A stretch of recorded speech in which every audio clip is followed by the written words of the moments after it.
Thank you for watching. You're watching Esther from Stampin' Star Creations. This is a card inspired by Jennifer Maguire, and I've adapted the measurements slightly to fit in with the UK measurements. So using Wildly Happy and the Tropical Chic bundle. I'm grabbing an A4 piece of paper and cutting it in half initially to A5 size. So it's 5 7/8, and I just got to trim a little bit down. And then turn it back a long ways and cut at 6 1/8 on both pieces of card. Once you've done that, you want to score at 1/2 inch and then at 1 inch. Turn it around and you want to do exactly the same thing. So going back and scoring at 1/2 inch and then 1 inch. And you're doing this with both pieces of the card.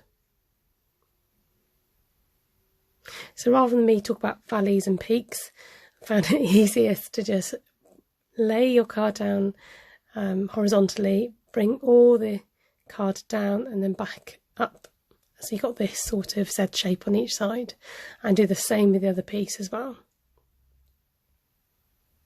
So this is how they meet together. So I've scored it, although it managed to leave creases. So just see how those two flaps stick together. Now unfortunately I forget to video this later, so hopefully you can see how that does actually join together, which bits you might need to glue. I'm using the largest circle from the framelit dies, and then going in with my stamp positioning tool, which is the Stamparatus, to stamp the panda.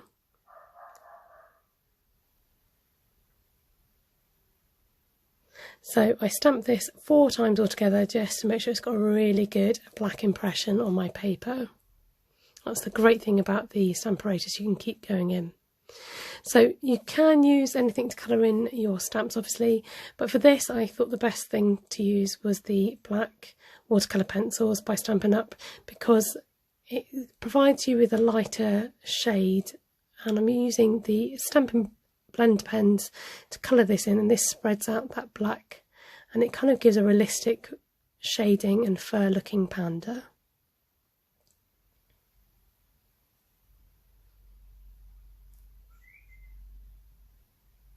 So fussy cut around the shape, it's not too bad to fussy cut around because it's a nice round shape.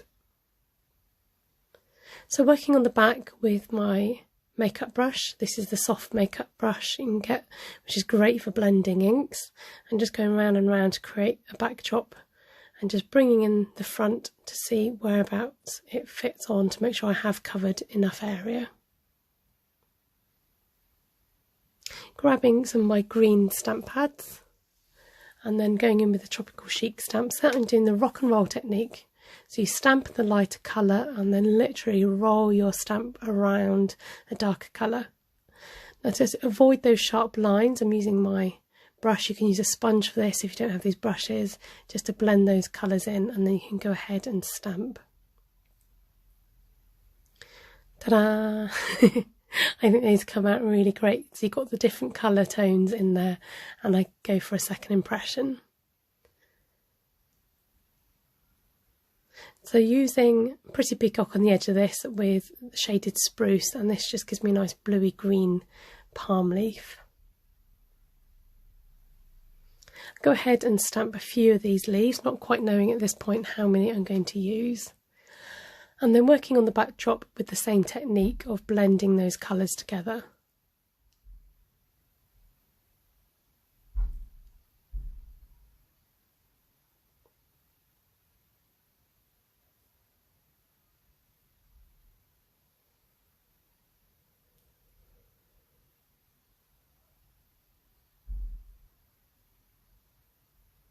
I decided I wanted to put a black border in, so I had to use the scallop circle because I've obviously used the largest circle framelit.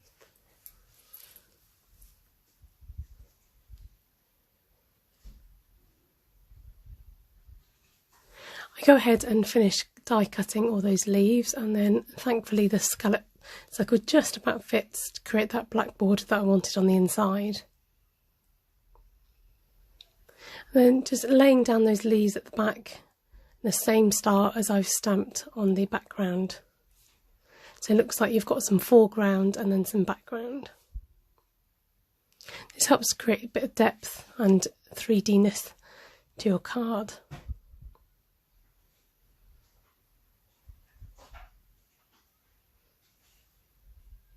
Then I pop up the pandas on dimensionals, and this just makes it look really realistic. Now before pushing those right down onto the card, I just position that exactly where I want it before sticking that completely down.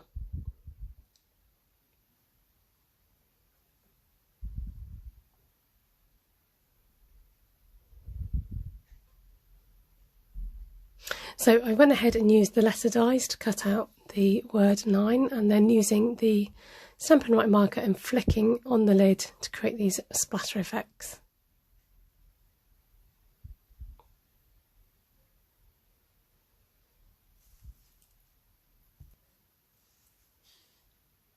After I finished all the card, I decided it just needed something else. So I use what I now term as the barcode stamp that my customers have come up with, and just to kind of ground that 9 and to stamp either side, and it just worked a lot better and just added that final detail. Thank you so much for watching. I'm sorry I didn't show you how to stick it down, but hopefully you can get an idea of what the final card looks like. Please give me a like and comment below if you have any questions or comments. Have a good day.